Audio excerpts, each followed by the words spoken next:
మన తండ్రి అయిన దేవుని నుండి ప్రభు అయిన యేసుక్రీస్తు నుండి కృపయు సమాధానములు మీ అందరికీ కలుగునుగాక. ఆమేన్. ఆమేన్. ఆమేన్. సర్వశక్తి కలిగిన దేవుని పరిశుద్ధ నామానికి మహిమ కలుగునుగాక. ప్రభువునందు ప్రియా దేవుని బిడ్డలారా, క్రైస్తవ సంగమా, దేవాతి దేవుడు మనందరినీ ప్రేమించి తన అపారమైన ప్రేమ ద్వారా కాచి కాపాడి సంరక్షించి ఈ 2026 సంవత్సరం ఫిబ్రవరి నెల 3వ పునరుద్ధాన దినానికి మనందరినీ కూడా నడిపించిన దేవాతి దేవునికి వందనాలు స్తోత్రాలు చెల్లిస్తూ చేరి కూడి వచ్చిన మీ అందరికీ ప్రభు నామములో వందనాలు తెలియజేస్తున్నాం. అందరికీ వందనాలు అండి. అందరికీ వందనాలు. ఈ ఆదివారము ఒక ప్రత్యేకమైనటువంటి ఆదివారం. ఏంటి ఆదివారము అనంటే, ప్రభు అయిన యేసుక్రీస్తు రూపాంతరము చెందినటువంటి ఆదివారం అన్నమాట. రూపాంతరం అంటే ఏంటి? అంతకు ముందు ఉన్నటువంటి రూపం మారిపోయి కొత్త రూపం రావటం అన్నమాట. అంటే పాత ఉన్నటువంటి రూపం మారిపోయి కొత్త రూపం ధరించుకోవటం రూపాంతరం అన్నమాట. చూడండి ప్రియా దేవుని బిడ్డలారా, మరి కొన్ని పెళ్ళిళ్ళకి ఫంక్షన్లకి మరి మనం చూస్తూ ఉంటాం. ఆ యొక్క కార్యక్రమాలలో ఆ పెళ్ళి రోజు కనుక మనం చూస్తే, ఆ రోజు దాదాపు మరి ఒక్కొక్కళ్ళు 4-5 సార్లన్నా సోపుతో ముఖాన్ని కడుగుతూ ఉంటారు. ఎందుకంటే మరి ఆ పని ఈ పని చేస్తూ ఉంటారు. మరి ముఖం దిడ్లు కారుతూ ఉంటుంది. కాబట్టి ఫోటోలు సరిగా రావేమోనని చెప్పి, పెళ్ళిలో అందంగా ఉండాలి, చక్కగా కనపడాలని చెప్పి ఏం చేస్తారు అని అంటే, 4-5 సార్లు ముఖము రుద్ది రుద్ది రుద్ది కడుగుతూ ఉంటారు. కడిగి తర్వాత క్రీము, ఆ క్రీమ్ అని, ఈ క్రీమ్ అని, ఆ పౌడర్ అని, ఈ పౌడర్ అని, ఇవన్నీ కూడా రాసి వస్తూ ఉంటారు.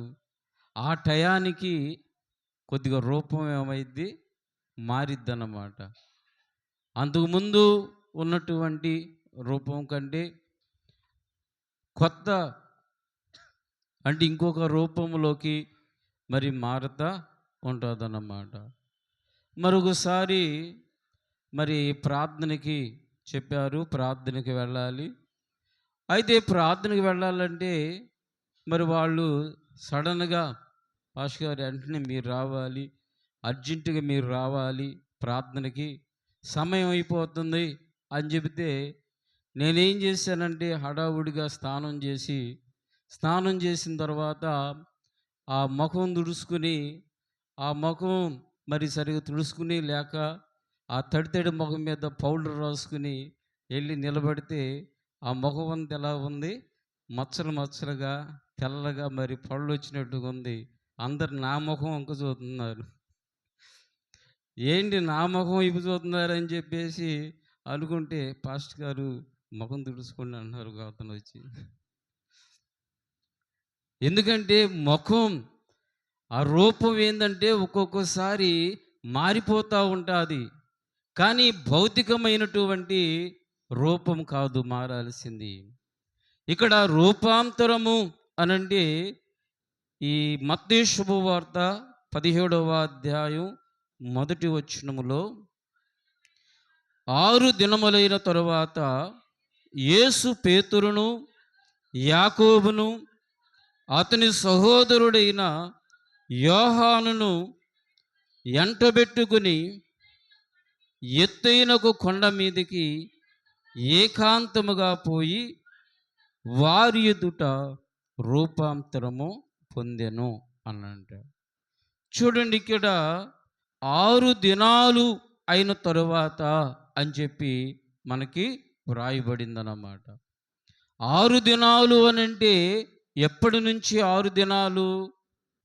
ఆదివారము నుండి 6 దినాల, సోమవారము నుండి 6 దినాల, ఎప్పటి నుంచి 6 దినాలు అనంటే ప్రభు అయినటువంటి యేసు క్రీస్తు మొదటిసారిగా తన యొక్క శ్రమ, మరణ, పునరుద్ధానాల గురించి చెప్పాడన్నమాట. 21వ వచనములో 16వ అధ్యాయం 21వ వచనములో, అప్పటి నుండి తాను యెరూషలేమునకు వెళ్ళి పెద్దల చేతను, ప్రధాన యాజకుల చేతను, శాస్త్రుల చేతను అనేక హింసలు పొంది చంపబడి 3వ దినమున లేచుట అగత్యమని యేసు తన శిష్యులకు తెలియజెప్పగా మొదలుపెట్టెను అని అంటాడు. ప్రభువైన యేసుక్రీస్తు ఈ భూమి మీదకి ఎందుకొరకు రావలసి వచ్చిందో ఆ యొక్క కారణాన్ని యేసు ప్రభు ఏం చేశాడంటే మొట్టమొదటిగా శిష్యులకి చెప్పాడండి. యేసు ప్రభు తాను పరిచర్య చేసిన కాలములో ఎన్నో అద్భుతాలు చేశాడు, ఎంతోమందిని స్వస్థపరిచాడు, ఎంతోమందిని బాగు చేశాడు, ఎంతోమందికి విడుదలనిచ్చాడు, ఆహారము లేని వారికి ఆహారం పెట్టాడు, ఎన్నో సమస్యల నుంచి, రోగాల నుంచి యేసు ప్రభు విడిపించాడు. కానీ యేసు ప్రభు ఇప్పుడు ఏమంటున్నాడంటే, మరి యెరూషలేముకు వెళితే పెద్దల చేతను, శాస్త్రుల చేతను అప్పగించబడి, తాను చనిపోయి సమాధి చేయబడి, మరి 3వ దినాన తిరిగి లెగుస్తాను అని చెప్పేసి మరి యేసు ప్రభు మొట్టమొదటిసారిగా తన శిష్యులకు చెబితే వారి హృదయాలన్నీ ఎలా ఉన్నాయి? కలవరముతో నిండిపోయినాయండి. ఎందుకంటే మావాడు గొప్పోడవుతాడు, మంచి ఉద్యోగములో ఉంటాడు, మంచి వ్యాపారములో ఉంటాడు, మంచి స్థానములో ఉంటాడు అని చెప్పేసి అనుకుంటే అది సంతోషంగా ఉంటుంది. కానీ ఎవరైనా సరే మరి బాధ వస్తుంది, సమస్యలు వస్తాయి, బలహీనతలు వస్తాయి అనంటే ఎవరు సంతోషంగా ఉండగలుగుతారు? ఎవరైనా ఉండగలుగుతారండి? తాను భవిష్యత్తులో ఎదుర్కొనబోయే శ్రమల గురించి యేసు ప్రభు చెబుతున్నాడు, బాధల గురించి చెబుతున్నాడు, ఆయన ఎదుర్కొనబోయే శోధనల గురించి చెబుతున్నాడు. ఆ భయంకరమైన నిందలు, అవమానములు, సూటిపోటి మాటలను యేసు ప్రభు తాను మొట్టమొదటిసారిగా చెబుతూ ఉన్నాడు. కాబట్టి ప్రియా దేవుని బిడ్డలారా, నేను వెళ్ళవలసినటువంటి ఇంకొక మార్గం ఉంది. ఆ మార్గము శ్రమలతో కూడినటువంటి మార్గం, బాధలతో కూడినటువంటి మార్గం, ఇబ్బందులతో కూడినటువంటి మార్గం, శ్రమల గుండా వెళ్ళేటటువంటి మార్గం, నేను ప్రధాన యాజకులకు అప్పగించవలసినటువంటి మార్గం. ఈ మార్గము గుండా నేను వెళ్ళాలి. ఆ మార్గము గుండా వెళ్ళేటప్పుడు నేను చనిపోతాను, ఆ మార్గము గుండా వెళ్ళేటప్పుడు నేను శ్రమ పడతాను, బాధలు పడతాను, నేను హింసలు అనుభవిస్తాను అని చెప్పేసి యేసు ప్రభు మొట్టమొదటిసారిగా శిష్యులకు చెబితే వారికి ఏమీ అర్థం కాలేదండి. ఇప్పుడు వరకు బాగానే ఉన్నాడు కదా, మనతో ఉన్నాడు, మరి ఇప్పుడేంటి ఎలా అంటా ఉన్నాడు? శ్రమ అంటున్నాడు, బాధలు అంటున్నాడు, నిందలు అంటున్నాడు, అవమానం అంటున్నాడు, సిలువ మరణము అంటున్నాడు, మరి సమాధి అంటున్నాడు, 3వ దినాన్ని తిరిగి లెగుస్తానంటున్నాడు. ఏంటి, ఏం జరగబోతుంది అని చెప్పి శిష్యులకి ఏమి అర్థం కాలా. ఒకరితో ఒకరు మాట్లాడుకోవటంలా బాధలో ఉన్నారు, వేదనలో ఉన్నారు, దుఃఖములో ఉన్నారు. మరి ఎందుకు ఇలా జరుగుతుందని చెప్పేసి అందరూ కూడా ఆలోచనలో పడిపోయారు.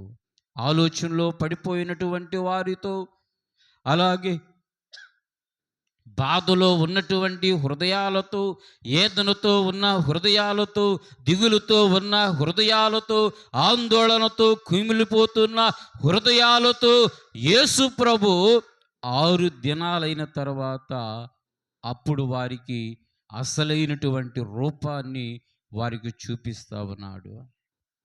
చూడండి ప్రియా దేవుని బిడ్డలారా, ఈ మధ్యాహ్న వేళ సమయములో నీ కుటుంబ జీవితములో మరి నీవు కూడా మరి ఆ యొక్క వేదన గుండా వెళుతుండొచ్చు, సమస్యల గుండా వెళ్ళుచూ ఉండొచ్చు, ఆందోళన గుండా వెళ్ళుచూ ఉండొచ్చు.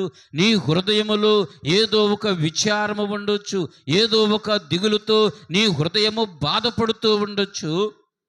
అయితే దేవాది దేవుడు ఈ సమయంలో నీతో కూడా మనందరితో కూడా ఆయన మాట్లాడుచూ ఉన్నాడు. ఎందుకంటే క్రైస్తవుని యొక్క జీవితము యేసుక్రీస్తునందు విశ్వసించేటువంటి జీవితం, యేసుక్రీస్తు రక్తము ద్వారా కడుగబడినటువంటి జీవితం. ఇది జీవితం కాదు, అసలైనటువంటి జీవితం ఉంది. అసలైనటువంటి జీవితం ఉన్నది. ఆ జీవితమును గురించి, పరలోక రాజ్యమును గురించి, పరలోక మహిమను గురించి శిష్యులకి తెలియజేస్తూ ఉన్నాడు. కాబట్టి ప్రియా దేవుని బిడ్డలారా, అందుకని వారిని ఏం చేశాడు అనంట, యేసు ప్రభు పేతురుని, అలాగే యాకోబుని, యోహానును వెంటబెట్టుకుని ఎత్తైన ఒక కొండ మీదకి ఏకాంతంగా పోయి వారు ఎదుట రూపాంతరము పొందెను అనంట. ఒక ఎత్తైనటువంటి కొండ మీదకు తీసుకుని వెళ్ళాడు. పేతురుని, యోహాను, యాకోబుని వీరు ముగ్గురుని వెంటబెట్టుకుని ఎత్తైనటువంటి హోరేబు కొండ మీదకి తీసుకుని వెళ్ళి మరి ఆ యొక్క కొండ మీద ఏం చేస్తున్నాడంటే యేసు ప్రభు రూపాంతరము పొందినట్లుగా మనం చూస్తూ ఉన్నాం. రూపాంతరం అంటే ఏంటి? రూపం మారిపోవటం. ఎలా మారిపోయింది ఆయన రూపం? మనము చూస్తే ఆయన ముఖము సూర్యుని వలె ప్రకాశించెను. చూడండి, ఎండాకాలం వస్తుంది. ఈ ఎండాకాలం వచ్చినప్పుడు మనుషులందరూ కూడా ఏం చేస్తారు? నీడకు వెళ్ళి దాక్కోవాలని చూస్తారు. సూర్యుని ఎవడని చూస్తారా? భగభగా మండేటటువంటి సూర్యుడిని, అలాగే తేజోమయమైనటువంటి సూర్యుడిని, అగ్నిగుండములాగా మండేటటువంటి ఆ సూర్యుడిని ఎండాకాలములో ఎవరు కూడా చూడలేరు. ఆ వెండ వేడిమికి మరి అందరూ కూడా చెట్ల క్రిందకు, ఎండ్లలోకి వెళ్ళి మరి విశ్రాంతిని తీసుకుంటూ ఉంటారు. కాబట్టి మరి యేసు ప్రభు ముఖం ఎలా మెరిసిందంట? ఆయన ముఖము సూర్యుని వలె ప్రకాశించెను, ఆయన వస్త్రములు వెలుగు వలె తెల్లనిగా అయిపోయినాయి అంట. చూడండి ప్రియా దేవుని బిడ్డలారా, అంటే మనం చూస్తే వస్త్రాలు ధరించేటటువంటి తెల్లని వస్త్రాలు మనం ఎంత మరి కొత్తగా మనం కుట్టించి వేసుకున్నా కానీ అవి ఒకసారికి ఏమైపోతాయి? మాసిపోతూ ఉంటాయి, మరకలు పడుతూ ఉంటాయి. నువ్వెన్ని సరుకులు వేసినా సరే, ఎన్ని డిటర్జెంట్లు వేసినా సరే, ఒక చుక్క చాలు, ఆ చుక్క వేస్తే మీ మరక మాయమైపోయిద్ది అన్నా సరే అదేమవుతుందండి? అవి పాతగానే ఉంటాయి. అంతేనా? మనకి చాలా అడ్వర్టైజ్మెంట్లు వస్తాయి. ఆ అడ్వర్టైజ్మెంట్లు ఏంటి? కొంచెం మీకు వైట్ చేయగానే తెల్లగా అయిపోయినట్టే వస్తుంది. మరి మనం చూస్తే మరి ఒకేసారి అంత తెల్లగా వస్తే మరి కొత్త బట్టలు ఎందుకు మళ్ళీ కొనుక్కోవడం? మరి నూతన వస్త్రాలు, తెల్లని వస్త్రాలు ఎందుకు మనం కొనుక్కోవడం? కాబట్టి ఈ వస్త్రాలు ఏమవుతాయి? ఎంత ఉతికినా మరి ఆ మరకపోదు, ఎంత ఉతికినా మాసిపోయినట్టుగా ఉంటుంది. కానీ యేసు ప్రభు ఎలాగున్నాడంటే ఆయన వస్త్రాలు ఎలా ఉన్నాయంటే వెలుగు వలె తెల్లనిగా ఉన్నాయి. వెలుగు ఎట్లా తెల్లగా ఉంటుందో, స్వచ్ఛమైనదిగా ఉంటుందో, అందంగా ఉంటుందో, ఆయన మరి యేసు ప్రభు మీద ఉన్న వస్త్రములు కూడా ఆ రీతిగా తెల్లగా దగదగా మరి మెరిసిపోతూ ఉన్నట్లుగా మరి మనము చూస్తూ ఉన్నాం. కాబట్టి యేసు ప్రభు మరి రూపం మారిపోయింది. యేసు ప్రభు వేసిన ఆ వస్త్రాలు మరి మారిపోయినాయి. కాబట్టి మరొక రూపం వచ్చింది. కాబట్టి ప్రియ దేవుని బిడలారా, అంటే యేసు ప్రభు నిజమైనటువంటి స్వరూపమును అక్కడ చూపిస్తూ ఉన్నాడు. ఆయన ఎక్కడి నుంచి వచ్చాడు, ఎలాంటి స్వభావం కలిగిన వాడు, ఎలాంటి స్వరూపము కలిగిన వాడు, ఆయన యొక్క అసలైనటువంటి రూపం ఏంటో అక్కడ శిష్యుల ముందు ఏం చేశాడు అని అంటే, యేసు ప్రభు రూపాంతరము పొందినట్లుగా మరి మనము చూస్తూ ఉన్నాం. కాబట్టి ప్రియ దేవుని బిడ్డలారా, అందుకని రోమా పత్రికలో మనం చూస్తే అక్కడ 12వ అధ్యాయములో, రోమా పత్రిక 12వ అధ్యాయం 2వ వచనములో మనం చూస్తే, మీరు ఈ లోక మర్యాదను అనుసరింపక ఉత్తమమును అనుకూలమును సంపూర్ణమునయున్న దేవుని చిత్తమేదో పరీక్షించి తెలుసుకునుట వలన మీ మనసు మారి నూతన మొగుట వలన రూపాంతరం పొందుడి. అపొస్తలుడైన పౌలు గారు రోమా సంఘానికి తెలియజేస్తూ, ఈనాడు ప్రపంచములో ఉన్నటువంటి క్రైస్తవ సంఘాలకు, క్రైస్తవ సమూహాలకి మరి తెలియజేస్తూ ఏమంటున్నాడంటే, మీరు కూడా రూపాంతరము పొందండి అంటాడు. ఎలా రూపాంతరం పొందాలి అని అంటే, ఈ లోక మర్యాదను అనుసరించక అంటాడు. అంటే ఈ లోక సంబంధమైనటువంటి, ఈ లోక సంబంధమైన ఆచారములు కానీ, ఈ లోక సంబంధమైన పద్ధతులు కానీ అనుసరించక ఎలా ఉండమంటున్నాడు? ఉత్తమమును అనుకూలమును సంపూర్ణమునయ్యున్న దేవుని చిత్తమేదో పరీక్షించి తెలుసుకొనుట వలన మీ మనసు మారి, చూడండి ఏం మారాలంట? మనసులు మారాలి. ఉత్తమమును అనుకూలమును దేవుని చిత్తమును మనము గ్రహించాలి. దేవుని చిత్తమును మనము తెలుసుకోవాలి. దేవుని చిత్తమును మనము గ్రహించి ఏం చేయాలి? మన మనసులు మార్చబడటం వలన అసలైనటువంటి రూపాంతరాన్ని మనము పొందుతూ ఉన్నాం. కాబట్టి ప్రియా దేవుని బిడ్డలారా, ఇంకెలా మనము రూపాంతరము చెందాలి అని అంటే, ప్రతి దినము కూడా మనం ఏం చేయాలి? వాక్యమును ధ్యానం చేయాలి. ప్రతి దినము కూడా వాక్యమును మనము ధ్యానం చేయాలి. ఎంతమంది ప్రతి దినము దేవుని వాక్యాన్ని ధ్యానం చేస్తూ ఉన్నారు? ఉదయం లేచినప్పుడు దేవుని వాక్యం, లేకపోతే మనసులలో దేవుని వాక్యం, హృదయములలో దేవుని వాక్యం. మరి ఎంతోమంది దేవుని వాక్యమును మరి ధ్యానము చేస్తూ ఉన్నారు?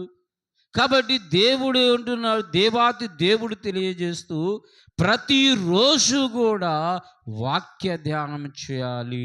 అలాగే ప్రతిరోజు కూడా ప్రార్థన మనం చేసుకోవాలి. అలాగే ప్రతిరోజు కూడా మన జీవితాన్ని మనం ప్రభువుకి సమర్పించుకోవాలి. కాబట్టి ప్రియా దేవుని బిడ్డల, రూపాంతరం చెందడం అంటే, రూపం మారడం అంటే ఏమి మారాలి అని అంటే, మన అనుదిన క్రైస్తవ జీవితము మార్పు చెందాలి. అది హృదయము లోపల నుంచి మార్పు చెందేటటువంటిదిగా ఉండాలి. కాబట్టి ఏం చేయాలి? ప్రతిరోజు ప్రార్థన చేయాలి, ప్రతిరోజు వాక్య ధ్యానం చేయాలి. అలాగే ప్రతిరోజు మన యొక్క జీవితాన్ని ప్రభుకు సమర్పించుకోవాలి. అలాగే మనం ప్రభుని యేసు క్రీస్తుకి కలిగినటువంటి మనస్సును మనం కలిగి ఉండాలి. అలాగే ఇంకొక కొన్ని ఉన్నాయి, మనం వదిలిపెట్టవలసినటువంటివి కొన్ని ఉన్నాయి. అవి ఏంటి? పాపాన్ని వదిలిపెట్టాలి, ద్వేషాన్ని వదిలిపెట్టాలి, కోపాన్ని వదిలిపెట్టాలి, అలాగే బద్ధకము లాంటివి వదిలిపెట్టాలి. ఇవి వదిలిపెట్టకుండా నేను మారాను మారాను మారాను అని అంటే, ఆ మార్పు లేకపోతే రూపాంతరం అనేటటువంటిది ఎలా తెలిసిద్దండి? మన భక్తి జీవితం ద్వారా మరి తెలిసిద్ది. మనలో ఉన్నటువంటి క్రైస్తవ జీవితము ద్వారా, మనలో ఉన్నటువంటి నడవడిక ద్వారా, మనలో ఉన్నటువంటి ప్రార్థనా జీవితము ద్వారా ఆ యొక్క క్రైస్తవ జీవితం అనేటటువంటిది తెలిసిద్ది. చూడండి ప్రియ దేవుని బిడ్డలారా, కాబట్టి మార్పు అనేటటువంటిది వచ్చిందంటే మనలో నుంచి ఆటోమేటిక్గా ఇవన్నీ కూడా ఏమవ్వాలి? తొలగిపోవాలి. నీలో ఉన్నటువంటి కోపం తొలగిపోవాలి, నీలో ఉన్న అసూయ తొలగిపోవాలి, నీలో ఉన్న ద్వేషము తొలగిపోవాలి, నీలో ఉన్న బద్ధకము తొలగిపోవాలి, నీలో ఉన్న పాపము తొలగిపోవాలి. ఇవి తొలగిపోవాలంటే ప్రతి దినము కూడా నువ్వేం చేయాలి అని అంటే దేవుని వాక్యమును నువ్వు ధ్యానం చేయాలి. చూడండి ప్రియ దేవుని బిడ్డలారా, దేవుని వాక్యమును ప్రతిరోజు నువ్వు ధ్యానం చేయడం ద్వారా, ప్రతిరోజు నువ్వు ప్రార్థించడం ద్వారా, ప్రతిరోజు నీ జీవితాన్ని ప్రభువుకు సమర్పించుకోవటం ద్వారా నీ రూపం ఏమవుతుందంటే మార్చబడతా ఉంది. కాబట్టి పరిశుద్ధాత్మ దేవుడు నీలో పని చేస్తూ ఉన్నాడు, నీ హృదయాల్లో పని చేస్తున్నాడు, నీ అంతరంగాల్లో పని చేస్తున్నాడు. కాబట్టి నీ హృదయము మార్పు చెంది ఏమవుతుందంటే నీ రూపము మార్చబడుతుంది. చూడండి మరి దైవజనుడు భక్తుడైనటువంటి మరి మోషే మరి దేవుని సన్నిధిలో ఎన్ని దినాలు గడిపాడు? ఎన్ని దినాలు గడిపాడమ్మా? ఏ దేవాది దేవుడు సీనాయి పర్వతం మీదకి రమ్మన్నప్పుడు అక్కడ దేవుని సముఖములో దేవుని సన్నిధిలో ఎన్ని దినాలు గడిపాడు అని అంటే 40 దినాలు గడిపాడు. నిర్గమకాండము 34వ అధ్యాయం 29వ వచనములో మోషే సీనాయి కొండ దిగుచుండగా శాసనములు గల 2 పలకలు మోషే చేతిలో ఉండెను. అతడు ఆ కొండ దిగుచుండగా ఆయన అతనితో మాట్లాడుచున్నప్పుడు తన ముఖ చర్మము ప్రకాశించిన సంగతి మోషేకు తెలిసి ఉండలేదు. అహరోనును ఇశ్రాయేలందరిని మోషేను చూచినప్పుడు అతని ముఖ చర్మము ప్రకాశించను గనుక వారు అతన్ని సమీపించ పెరసిరి. చూడండి, మోషే దేవునితో 40 దినాలు గడిపాడు. 40 దినాలు గడిపాడు అనంటే దేవునితో సహవాసము చేశాడు, అలాగే దేవునికి ప్రార్థన చేశాడు. ఆ యొక్క ధర్మశాస్త్రాన్ని వ్రాసేటప్పుడు ఆ వాక్యమును ధ్యానము చేశాడు. అలాగే తన జీవితాన్ని మరి ప్రభువుకి దేవునికి అప్పగించుకున్నాడు. కాబట్టి ఈ రీతిగా మోషే దేవుని సన్నిధిలో గడిపాడు గనుక 40 దినాలు ఆ కొండ దిగి వచ్చుచున్నప్పుడు మోషే ముఖ చర్మం ఏమైందంట? ప్రకాశించింది. దేవునితో గడపటము ద్వారా, దేవునితో నివసించటము ద్వారా, దేవునితో సహవాసం చేయటం ద్వారా, దేవునితో మాట్లాడటం ద్వారా, దేవునికి ప్రార్థన చేయటము ద్వారా మోషే యొక్క ముఖ చర్మము ప్రకాశించింది. మనం ఒక్కరోజు ఉపవాసం చేస్తేనే మన ముఖాలు ఏమవుతాయి? సొరకాయలాగా ఏలబడుతూ ఉంటాయి. అంతేనా? ఎందుకంటే ఒక్కరోజు మనం ఉపవాసం ఉంటేనే మనం ఏదో గొప్పగా చెప్పుకుంటాం. నేను ఉపవాసం ఉన్నాను అని చెప్పేసి మనం గొప్పగా చెప్పుకుంటాం. కానీ 40 దినాలు దేవుని సన్నిధిలో గడిపాడు కాబట్టి దేవుడు ఆ ముఖం అనేది ప్రకాశించింది. కాబట్టి ప్రియా దేవుని బిడ్డలారా, అలాగే మనకి బుధవారం భస్మ బుధవారం నుంచి 40 దినాలు అంటే 18వ తారీఖు నుంచి 40 దినాలు ఉపవాస ప్రార్థనలు దేవుని మందిరములో జరిగించబడుతూ ఉండగా మనం ఏం చేయాలంటే ఈ 40 దినాలు దేవుని సన్నిధిలో గడపాలి, ప్రార్థనలో గడపాలి, దేవుని వాక్యములో గడపాలి, అలాగే దేవుని సన్నిధిలో గడపాలి అనేటటువంటి ఆసక్తి కలిగి, అనేటటువంటి తీర్మానం కలిగి మనము మరి జీవించాలని చెప్పి దేవాది దేవుడు తెలియజేస్తూ ఉన్నాడు. కాబట్టి ప్రియా దేవుని బిడ్డలారా, మరి మనకి అడ్వెంట్ క్రిస్మస్ దినాలలో వచ్చినట్లుగా పిల్లలు, పెద్దలు, యవనస్తులు మరి లెంటి దినాల్లో రాలేకపోవటానికి కారణం ఏంటి? దేనికి రాలేకపోతున్నారు లెంటు దినాలలో? 30 రోజులు క్రిస్మస్ దినాలలో మరి 30 దినాలు దేవుని సన్నిధిలో గడుపుతూ మరి పిల్లలు, పెద్దలు, యవ్వనస్తులు, చలని లేదు, అలాగే వాతావరణం మరి ఏమని లేదు, తుఫానైనా, చలైనా, వరదైనా, ఏదైనా కానీ అందరము కూడా 30 దినాలు దేవుని సన్నిధిలో గడిపి దేవుణ్ణి స్తుతించాం. మరి ఇది సందకాడ సాయంకాలం, చలి ఉండదు, ఏముండదు. కాబట్టి మనము దేవుని సన్నిధిలో గడపడానికి అనుకూలమైనటువంటి సమయం, దేవుని ఆరాధించడానికి శ్రేష్టమైనటువంటి సమయం, దేవుని సన్నిధిలో గడపటానికి ఎంతో ప్రాముఖ్యమైనటువంటి సమయం. మరి ఈ శ్రేష్టమైనటువంటి సమయాన్ని ఎందుకని పిల్లలు, పెద్దలు, పాపలతో గడపలేకపోతూ ఉన్నారు?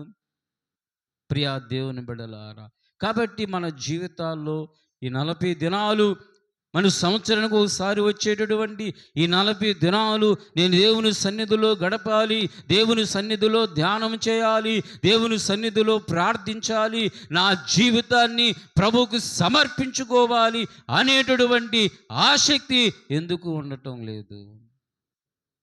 కాబట్టి ఒక్కసారి మన జీవితాలు మనం ఆలోచన చేద్దాం, మన జీవితాల్లో మనం పరిశీలన చేద్దాం. 40 దినాలు ఉన్నటువంటి మోషే ఆ కొండ దిగి వచ్చుచూ ఉండగా అతని ముఖము, అతని యొక్క చర్మము ప్రకాశించింది. అలాగే యేసు ప్రభు ఆ యొక్క కొండ మీదకు వెళ్ళినప్పుడు ఆ యేసు ప్రభు యొక్క మరి రూపము కూడా మారిపోయినట్లుగా మరి మనం చూస్తూ ఉన్నాం. కాబట్టి మన యొక్క రూపం ఎప్పుడు మార్చబడుతుందంటే, కొరింథీయులకు రాసినటువంటి 2వ పత్రిక, అపొస్తలుడైన పౌలు కొరింథీయులకు రాసినటువంటి 2వ పత్రిక 3వ అధ్యాయము 18వ వచనములో, మనమందరమును ముసుగు లేని ముఖముతో ప్రభు యొక్క మహిమను అద్దం వలె ప్రతిఫలింపజేయచ్చు, మహిమ నుండి అధిక మహిమను పొందొచ్చు, ప్రభువు ఆత్మచేత ఆ పోలికగానే మార్చబడుతున్నాము అని అంటాడు. చూడండి, ఇప్పుడు ముసుగు కలిగినటువంటి మరి రూపము కలిగి మనం ఉంటున్నాం. యేసు ప్రభువుని మనమే మరి డైరెక్ట్గా మనం చూడలేకపోతున్నాం. ఒకానొక దినము రాబోతున్నది. ఒకానొక దినములో మనం ఏం చేస్తున్నామంటే ముసుగు లేనటువంటి ముఖముతో. పెళ్ళికొడుకు, పెళ్ళి కూతురు ముసుగేసుకుంటుంది. ఇప్పుడంటే ముందే చూస్తున్నారు, చేస్తున్నారు, ఆ పెళ్ళిలో మాట్లాడుకున్నప్పుడు చూస్తారు. కానీ పూర్వ దినాల్లో ఆ పెళ్ళి చూపుల్లో చూడటం, ఈ తర్వాత చూసేది లేదన్నమాట.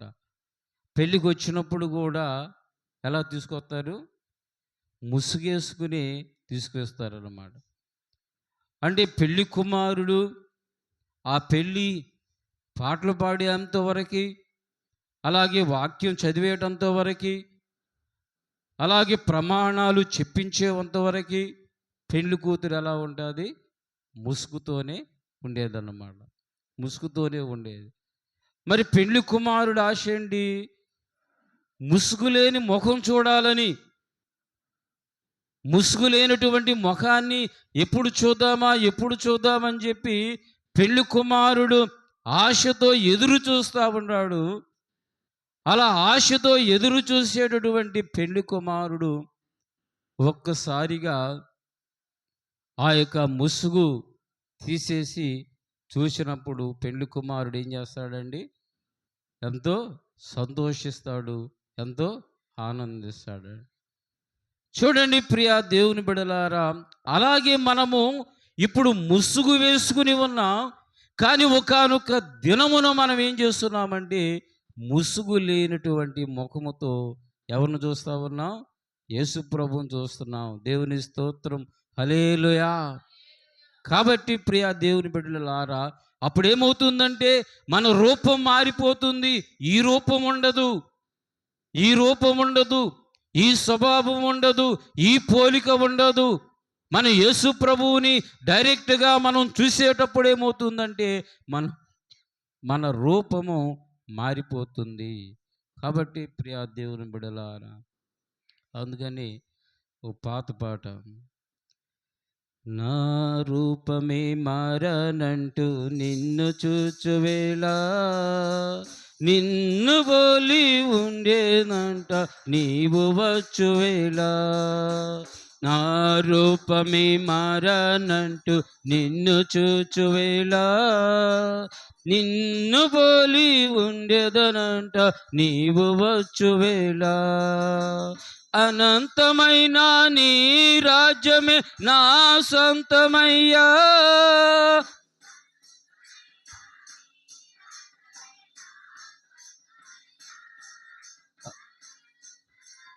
సంపదలన్నీ నా సొంతమయ్యా, అందుండు సర్వ సంపదలు నా సొంతమయ్యా, రమ్ము రమ్ము యేసునాథ వేగమిరారము, ఆమేన్ ఆమేన్ హల్లెలూయా, ఆమేన్ హల్లెలూయా, రమ్ము రమ్ము యేసునాథ వేగమిరారము, ఆమేన్ ఆమేన్ హల్లెలూయా, ఆమేన్ హల్లెలూయా. కాబట్టి ఏమవుతుందంట, నా రూపమే మారనంటూ నిన్ను చూచువేళ. యేసయ్యను మనం ఎప్పుడైతే చూస్తా ఉన్నామో అప్పుడు మన రూపం ఏమవుతుందంటే మారిపోతుంది. బాధపడాల్సిన పని లేదు.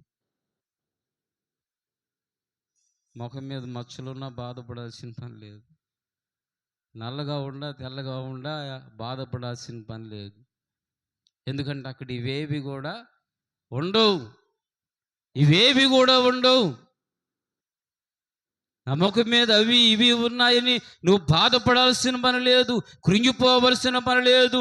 నువ్వు యేసుక్రీస్తుని కలిగి ఉంటే నీ యొక్క రూపం ఏమవుతుందంటే మారిపోతుంది యేసు ప్రభువుని చూచే వేళ. కాబట్టి ప్రియా దేవుని బిడ్డలారా, ఫిలిప్పీయులకు రాసేటువంటి పత్రికలో మనం చూస్తా ఉన్నాం 3వ అధ్యాయం 21వ వచనములో, ఫిలిప్పీయులకు రాసేటువంటి పత్రిక, సమస్తమును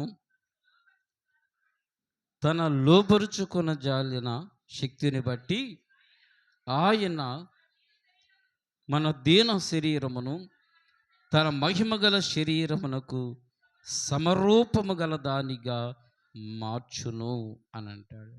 చూడండి ప్రియా దేవుని బిడ్డలారా, దేవుడు తన యొక్క శక్తిని బట్టి, తన యొక్క కార్యమును బట్టి ఏం చేస్తున్నాడు అంటే, ఆయన మన ఈ దీన శరీరాన్ని మహిమ కలిగిన శరీరముగా ఆయన మార్చివేస్తున్నాడు.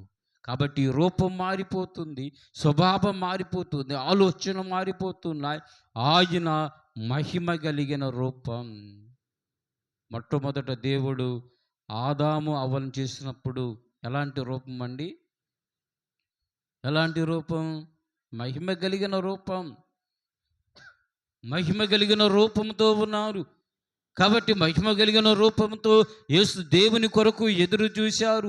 మహిమ కలిగిన రూపముతో దేవుని రాక కొరకు ఎదురు చూశారు. మహిమ కలిగిన రూపముతో దేవుని కొరకు నిరంతరము కూడా జీవించే వారిగా ఉన్నారు. అలాంటి మహిమ కలిగినటువంటి రూపముగా యేసు ప్రభు నిన్ను మన్ను అందరినీ కూడా ఆయన మార్చుకుంటా ఉన్నాడు.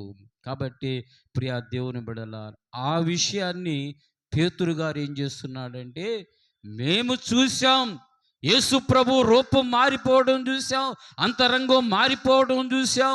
ఆయన రూపం మారిపోయినప్పుడు మేము దగ్గరే ఉన్నామని చెప్పి పేతురు గారు తన యొక్క 2వ పత్రికలో మరి స్పష్టంగా మరి తెలియజేస్తున్నాడు. అది ఎలా అంటున్నాడంటే, ఏలయనగా చమత్కారముగా కల్పించిన కథలను అనుసరించి మన ప్రభుని యేసు క్రీస్తు యొక్క శక్తిని, ఆయన రాకడను మేము మీకు తెలపలేదు, కానీ ఆయన మహత్యమును మేము కనులారా చూచిన వారమై తెలిపితిమి అంటాడు. చూడండి, యేసు ప్రభు రూపాంతరం పొందినప్పుడు ఎవరున్నారు? పేతురు గారు ఉన్నారు, యాకోబు గారు ఉన్నారు, యోహాను ఉన్నాడు. కాబట్టి పేతురు గారు ఏమంటున్నాడంటే ఏదో చమత్కారంగా కల్పించిన కథలు. అప్పుడప్పుడు పిల్లలకి సండే స్కూల్లో కథలు చెప్పాలి. ఒక్కోసారి బైబిల్కి సంబంధించిన కథలు, స్టోరీలు చెబుతూ ఉంటాం. ఒక్కొక్కసారి అవేవి కాకుండా ఏదో కల్పించిన కథ వాళ్ళకి చెబుతూ ఉంటాం. కథ పలానా చోట ఇలా జరిగింది, పలానా చోట రాజుగారు, మంత్రి గారు ఇలా జరిగిందని చెప్పి ఏం చేస్తాం? కథ. ఇక్కడ పేతురు గారు ఉంటున్నాడు, ఏమంటున్నాడంటే మేము చమత్కారముగా కల్పించిన కథలను అనుసరించి మన ప్రభుని యేసు క్రీస్తు యొక్క శక్తిని మీకు తెలపలేదు. కానీ దేని గురించంట? ఆయన మహాత్యమును మేము కనులారా చూచితిమి అని అంటాడు. ఆయన యొక్క మహాత్యమును చూసాం, ఆయన యొక్క తేజస్సును చూసాం, ఆయన యొక్క ఔన్నత్యమును చూసాం, ఆయన యొక్క మహా తేజస్సుని మేము చూచి మేము తెలుపుతూ ఉన్నాం. మేము చూసినప్పుడు ఆయన రూపము, స్వరూపం అంతా కూడా మారిపోయింది అని చెప్పి తెలియజేస్తున్నాడు. కాబట్టి ప్రియా దేవుని బిడ్డలారా, అందుకని ఆ యొక్క మరి మేఘములో నుంచి ఒక శబ్దం వినపడింది. ఏంటంటే, ఈయన నా ప్రియ కుమారుడు, ఈయన యందు నేను ఆనందించుచున్నాను, ఈయన మాట మీరు వినుడి అని అంట. కాబట్టి తండ్రి అయినటువంటి దేవుడు వచ్చి అక్కడ మరి మాట్లాడుతూ ఉన్నాడు. ఈయన నా ప్రియ కుమారుడు, ఈయన యందు నేను ఆనందించుచున్నాను, ఈయన మాట మీరు వినండి. అలాగే మోషే, ఏలియాలో వచ్చి ఎవరితో మాట్లాడుతున్నారు? ఎవరితో మాట్లాడుతున్నారు? యేసు ప్రభుతో మాట్లాడుతున్నాం. యేసు ప్రభు కంటే ఎన్నో వందల సంవత్సరాలు వారు పుట్టి చనిపోయినటువంటి వారు. మరి వారు యేసు ప్రభు దగ్గరికి వచ్చి యేసు ప్రభుతో మాట్లాడుతున్నారు. ఆ దృశ్యాన్ని ఎవరు చూశారు? పేతురు చూశాడు, యోహాను చూశాడు, యాకోబు గారు చూశాడు. అంటే వారు ఎక్కడున్నారు? వారు ఎక్కడి నుంచి వచ్చారు? వారు దేవుని దగ్గర నుంచి వచ్చారు. దేవుని చేత పంపబడినటువంటి వాడు. ఎందుకు వారు ఇద్దరు వచ్చారు అని అంటే, మోషే ధర్మశాస్త్రానికి ప్రతినిధిగా ఉన్నాడు, ఏలియా దేనికి ప్రతినిధిగా ఉన్నాడు? ప్రవక్తలందరికీ ప్రతినిధిగా ఉన్నాడు. కాబట్టి వారిద్దరు కూడా వచ్చి యేసు ప్రభుతో మాట్లాడుతున్నాడు. కారణం ఏంటంటే, యేసు ప్రభు మనందరి పాపాల నిమిత్తం, దోషాల నిమిత్తం ఆయన సిలువకు వెళ్ళబోతూ ఉన్నాడు. సిలువ శ్రమలకు వెళ్ళబోతున్నాడు, సిలువ బాధలకు వెళ్ళబోతూ ఉన్నాడు, సిలువ నిందకు వెళ్ళబోతున్నాడు. సిలువలు తన పరిశుద్ధమైన పవిత్రమైన రక్తమును చిందించడానికి యేసు ప్రభు వెళ్ళబోతున్నాడు. కాబట్టి వారు వచ్చి మాట్లాడతారు. కాబట్టి ప్రియా దేవుని బిడ్డలారా, మరి అలాగే ఈ 40 దినాలు సిలువ ధ్యానాలలో మనం కూడా పాలు పొందుతూ, ఆధ్యాత్మికంగా మనం బలపరచబడుతూ, మన జీవితాలు మార్పు చెంది మనం దేవుని స్వరూపముగా మార్చబడే బిడలంగా మనం ఉండాలని చెప్పి దేవాతి దేవుడు తెలియజేస్తున్నాడు. కాబట్టి ప్రియా దేవుని బిడల, మనము ఈ లోకములో మరి అందరి మాటలు వింటూ ఉంటాం. కానీ దేవుని మాట వినకపోతే ప్రయోజనం ఉంటుందా? ఉండదు. వారి మాట వింటాం, వీళ్ళ మాట వింటాం, మరి ముఖ్యంగా ఇంకెవరి మాటలు వింటామంటే చెప్పుడు మాటలు వింటాం. నిజంగా మాటలు మనుషులకు పనిచేయవు, కానీ ఏ మాటలు పనిచేస్తాయి? చెప్పుడు మాటలు బాగా పనిచేస్తాయి. చెప్పుడు మాటలు బాగా నాటుకుంటాయి. ఆ చెప్పుడు మాటలు విని ఎంతోమంది పగగా ఉంటారు. చెప్పుడు మాటలు విని ఎంతో అసూయగా ఉంటారు. చెప్పుడు మాటలు విని ఎంతో మరి రకరకాల సమస్యలు గుండా వెళతారు. తర్వాత మాట్లాడితే ఏముందంటే ఏమీ లేదు, నీ మీద వాళ్ళు ఎలా చెప్పారు, అలా చెప్పారు. కాబట్టి ఆ మాటలు వింటే ప్రయోజనం ఉండదు, కానీ ఎవరి మాట వింటే ప్రయోజనం? దేవుని మాట వింటే ప్రయోజనం. దేవునికి స్తోత్రము, హల్లెలూయా. జీవితాలను మార్చివేసేది, జీవితాలను కట్టేది, జీవితాలను నడిపించేది, నీ కుటుంబ జీవితాన్ని ఆశీర్వదించేది, నీ బిడల జీవితాన్ని ఆశీర్వదించేది దేవుని యొక్క వాక్యమే. కాబట్టి దేవుని యొక్క వాక్యం, దేవుని మాటలు మనం విని మనం కనుక నడిస్తే అది నీకు ఎంతో ఆశీర్వాదకరం, దీవెనకరం, మేలుకరం. అది నీ జీవితాలకు, నీ కుటుంబానికి ఎంతో ప్రయోజనకరం. కాబట్టి ప్రియా దేవుని బిడలారా, నీ మీద ఎవరైనా వ్యతిరేకంగా చెప్పినా అవి తీసి ఎక్కడ వేయాలి? ఏమో తీసి గుండెల్లో పెట్టుకోవాలా? తీసి చెత్తకొట్లో వేయాలి. ఎవరు ఏదైనా చెప్పినా కానీ, మరి చెడ్డ మాటలు చెప్పినా కానీ తీసి చెత్తకొట్లో వేయాలి. విలువైన దేవుని మాటలు హృదయంలో ఉంచుకోవాలి. అప్పుడు నీ జీవితం, కుటుంబ జీవితం, బిడల జీవితం దేవుడు ఆశీర్వాదకరంగా మారుస్తాడు. కాబట్టి దేవుని మాటలు మనం విని, దేవుని మార్గంలో నడిచి, దేవుని యొక్క ఆశీర్వాదాలు మనం పొందుకునే వారముగా ఉండాలని తెలియజేస్తూ, అట్టి కృప పరిశుద్ధాత్మ దేవుడు మనందరికీ దయచేయునుగాక. ఆమేన్. ఆమేన్. సమస్త జ్ఞానమును మించిన దేవుని సమాధానము ప్రభుని యేసు క్రీస్తు వలన మీ హృదయాలకు, మీ తలంపులకు కావలి ఉండి నడిపించునుగాక. ఆమేన్. ఆమేన్. దేవా నా